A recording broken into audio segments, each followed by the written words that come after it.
Hello everyone, my name is Stephanie Paula Bedes and ang background ko po is I am first year college student from Milaor, Camarines Sur. So, na-meet ko po si Netpreneur Academy sa isang video na napanood ko sa Facebook habang nag-scroll po ako. Nakita ko lang po siya and nagtanong kung paano and may nag-guide po sa akin.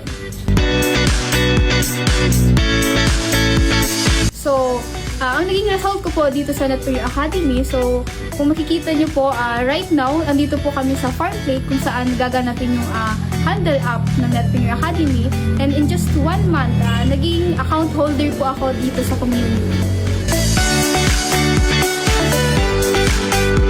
Ang message ko po sa mga kapanood nito, kung isa ka din sa mga taong gustong nangangarap and gaya kong estudyante, sumubok ka kasi wala namang imposible, 'di ba?